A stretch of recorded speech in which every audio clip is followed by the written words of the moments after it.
Alright, hey guys, so this is Miles again. If you remember, a couple weeks ago there was that video we posted about the Ripple, about my Ripple deck versus Richard's Bluish Flame deck.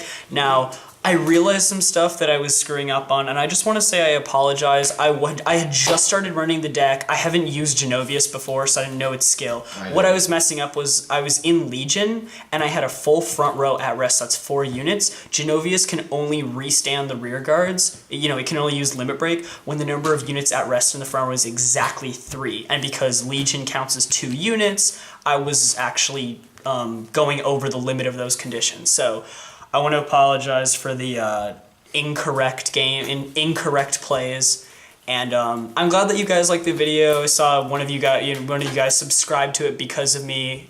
That was basically just me, like, in the morning when I'm actually awake and enjoying life. So I'll just move on to the deck profile. So the starter is starting Ripple Alecs. Its skill is when you ride Sotirio, which is the grade 1 of the Ripple ride chain, check the top 7 cards for the grade 2 Pavroth or the grade 3 Genovious, reveal it, add it to the hand, shuffle the other cards back into the deck.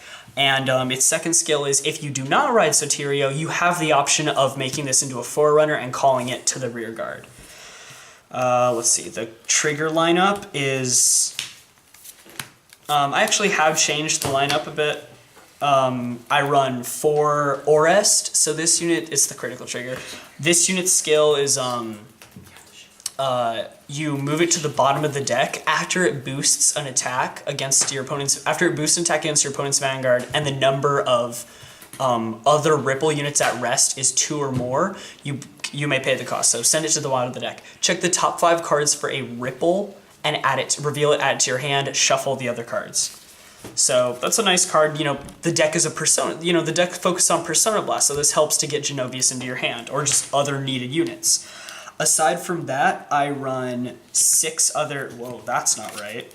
Aside from that, I run 6 other criticals. I run 10 crit rather than my previous 16. The other criticals don't matter. I guess I would suggest Supersonic Sailor, shove into Soul, unflip damage, because Genovious is an unflip too. However, Miltiadis, the main grade 3, kind of countercharges, which is pretty nice, and I haven't really had many counterblast issues with the deck. Also, Supersonic Sailor is $3. What the hell is wrong with our community? We're disgusting people for hyping prices up that high. Just want to put that out there. So yeah, I had to go with these criticals. So if you're unhappy with the way I run my trigger lineup, then blame the majority of the community. I run 6 draws because the draws don't matter really. Even, I guess, Malika. But again, $3 triggers. Come on, guys, it's a fucking common. 6 draw because I was having hand issues where I was like, oh, I have like 3 cards and I don't really have many rear guards next turn. But now I'm able to maintain hand with 6 draw triggers. So that helps out the deck. Grade 1s.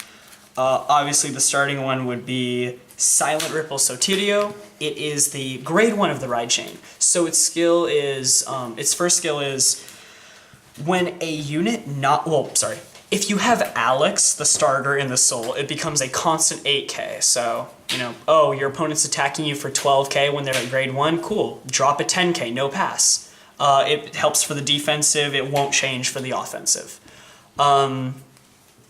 Its other skill is if you ride a grade 2, now it has been eroded, it actually, on the card itself it says if you ride a unit not named Pavroth, it is actually eroded to if you do not ride a grade 2. So you can't do stupid plays where you re-ride Sotirio, check the top 7, and then superior ride Pavroth. Can't do that. Sorry guys, I was disappointed when I heard that too. So yeah, if you do not ride Pavroth for your grade 2 ride, you can check the top 7. If you find Pavroth, superior ride it. So it also gives an extra soul. This deck doesn't really use soul. So that doesn't matter. But hey, you're fixing your ride chain. 2, Flash Ripple Odysseus. Now, I'm filming this January 30th, so the ban hasn't exactly hit yet, but by the time you're watching this video, the ban will have hit. Now, to those of you that don't know the ban, because Ripples were so meta that they topped in, whatever the world qualifier or world championship was, I honestly forget. They Bushiroad limited English Odysseus to 2 rather than 4. Its skill is once per turn, choose a rear guard, choose an Aqua Force rear guard, and move it into the soul of your Vanguard. Search your deck for a unit with the same grade as your Vanguard and superior ride it. Then choose a unit in soul with the same grade as your Vanguard, superior call it from soul, and for the turn it gains 2k. I know a lot of people have complained about this card. Honestly, it's just fun to pull off because it's like you can deck thin so much. The ideal situation would be you're already sitting on Pavroth. You move another unit into soul. Probably, like, mainly you would want to move a grade 2 in. You re-superior ride Pavroth from deck, superior call the Pavroth or Lapis or any other grade 2 from soul. It helps to get back a field. It helps to fix the ride chain. Unfortunately, it's dropped down to 2. I'm not that annoyed about it, though. This deck is primarily just for fun. But yeah, you can only run 2, 1, or none of these, but hey, max it out as much as you can. It's a great card. Now I had to readjust my deck build, so I run 4 Assassinate Sailor. The reason for this, well, first off, its skill is when it boosts a successful attack against your opponent's Vanguard for the 4th battle or more, retire one of their rear guards. So it delivers some nice pressure. No one really likes losing their rear guards, obviously. And because the Genovious is limit break, I can restand all of my rear guards. So this won't be able to hit for the 4th battle pre-Vanguard attack, but post-Vanguard attack, it still delivers that pressure. Now, attacking for a 29k column, which is the main number I hit when I'm in Legion, is pretty nice. And it kind of dwindles down their hands, so they'll probably be, tired of guarding all of that. So their chances of them taking this hit are usually larger than them taking it before. So again, it just ups the pressure, makes them drop more. I like decks that can apply pressure. I build around that. And 4 PGs. Just ordinary. You don't need GPGs. You don't need unflippers. I would run the quintet walls, but because ripples are a thing, they're at $5 a piece now. And again, I'm a broke high school student with no money. So, what happened to all that dank privilege? You took it all. My bad. Your living room is bigger than my house.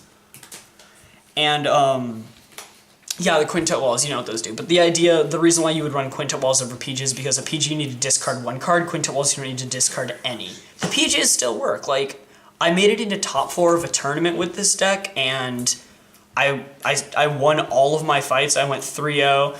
And the only reason why I didn't go into like semifinals or anything like this is because the tournament got canceled because so many people dropped out. It was a bad night, I guess. Moving on to grade 2s, I run 4 Rising Ripple Pavroth. This unit's skill is when it hits the Vanguard, choose one of your rear guards, or if you have Sotirio in the soul, so if the grade 1 in soul, choose one of your rear guards, restand it, and it gains 3k. So hit the Vanguard, restand a unit, re-attack, like let's say you restand a grade 2, hit for a 12k then.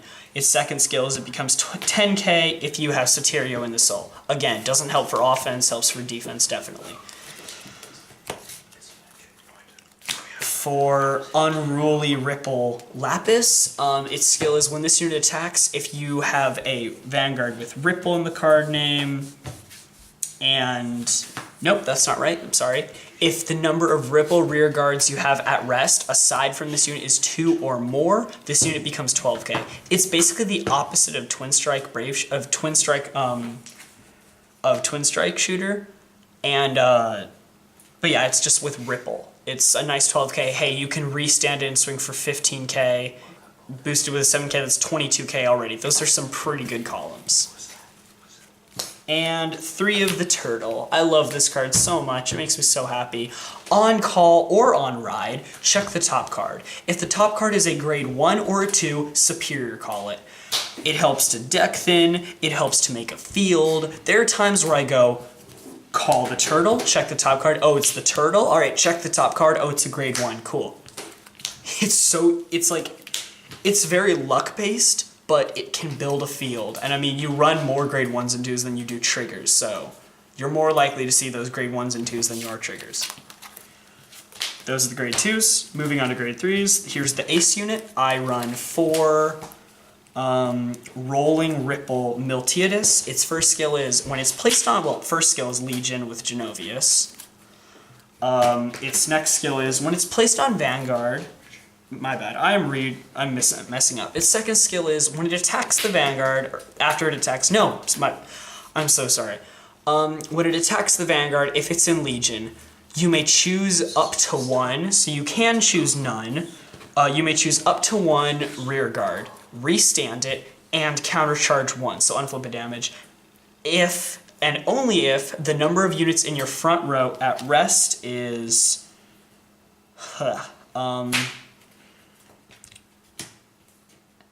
if you have 3 or more units. So that kind of fixes things with my misplays from earlier. Again, I apologize for that.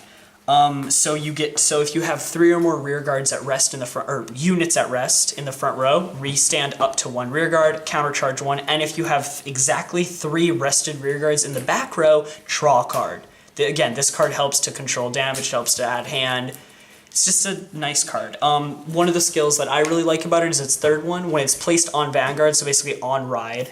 Counterblast 1, check the top 3 cards, check them for a ripple, add the ripple to the hand, and mill the other 2 cards. I know you saw in the ripple fight where it was like, oh, I see 2 crits and a ripple card, I'll add the ripple to hand, mill the 2 crits, so shuffle them back for Legion. Hey, that's a pretty great card. Again, you can use Odysseus to continuously get this card onto Vanguard, and you'll be able to unflip the counterblast later using its Legion skill. So that makes it nice. And then the other grade 3 that Legions, so the mate is for Thundering Ripple Genovious. This card is fantastic. When it attacks the Vanguard, if you're at 4 damage, limit break, when it attacks your opponent's Vanguard, if the exact number is 3, no more, no less, that's what I misplayed on. Finally, I'm sorry about that. Counterblast 2, Persona Blast a copy of itself, and restand all your rear guards. And if you have Pavroth and Soul, it becomes 11k. So if you're in Legion, you're at 22k when you attack, and if you boost with a 7k, that's a 29k column. You boost with Orest, that's 26, and then you just use Orest's skill to check the top 5 for a ripple unit. Hey, look, you hit him. Oh, by the way, when you use its skill, it is after it attacks. It is not when it attacks. So basically, let's say you don't have a copy of Genovious in your hand, and you desperately need it to win, which is what happened to me one time, you can twin drive into it after you've attacked, pay the cost, restand everything, attack.